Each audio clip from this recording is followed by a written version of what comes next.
Hello everyone, data analysis using Epi ইনফোতে আপনাদের স্বাগত জানাচ্ছি। আজকের 13তম এপিসোডে আমরা দেখব লজিস্টিক রিগ্রেশন এবং মাল্টিপল লজিস্টিক রিগ্রেশন।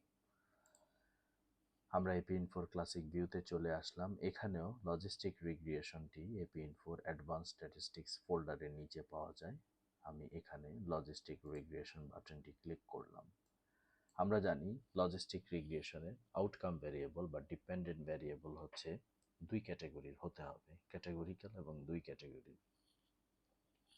সেই ক্ষেত্রে এখানে ধরুন আউটকাম ভ্যারিয়েবল দিলাম ischaemic heart disease. Ischaemic heart disease হওয়া না হওয়া একটি আউটকাম আদার প্রেডিক্টর ভ্যারিয়েবলের সাথে সম্পর্কিত কিনা, উদাহরণস্বরূপ স্মোকিং। সো এই হচ্ছে কাজ। তারপর ওকে ক্লিক করব। তাহলে দেখুন লজিস্টিক রিগ্রেশনের টেবিল চলে আসছে। এখানে যেটি দেখতে হচ্ছে, আমরা লজিস্টিক রিগ্রেশন অডস রেশিও সাথে তার 95% সিআই রিপোর্ট করে থাকি।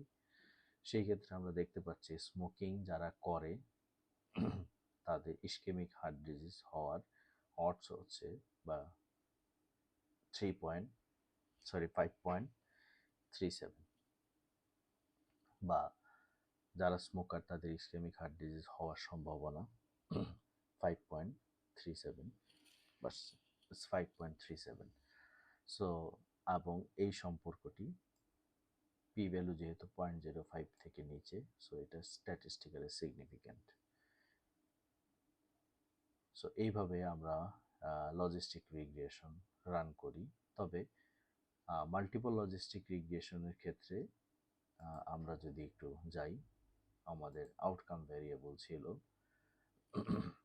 ইসকেমিক হার্ট ডিজিজ, আর প্রেডিক্টর ভ্যারিয়েবল হিসেবে আগে যেখানে আমরা কেবলমাত্র একটি ভ্যারিয়েবল দিয়েছি, এখানে আমরা একাধিক ভ্যারিয়েবল দিতে পারি। ফর এক্সাম্পল স্মোকিং, তারপরে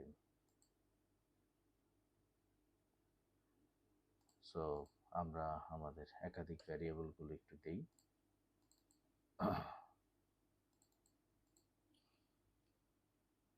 সেক্স দিলাম, তারপরে হচ্ছে অন্য কোনো ক্যাটাগরিক্যাল ভ্যারিয়েবল, যেমন ওষুধ খাচ্ছে কি খাচ্ছে না, তারপরে হচ্ছে রেসিডেন্স।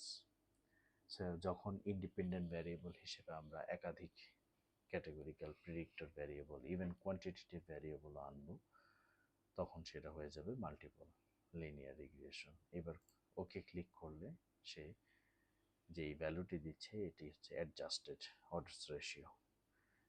সুতরাং মাল্টিপল প্রেডিক্টর ভ্যারিয়েবল যখন মডেলে থাকবে তখন আমরা এইভাবে অ্যানালাইসিস করব। Thank you so much.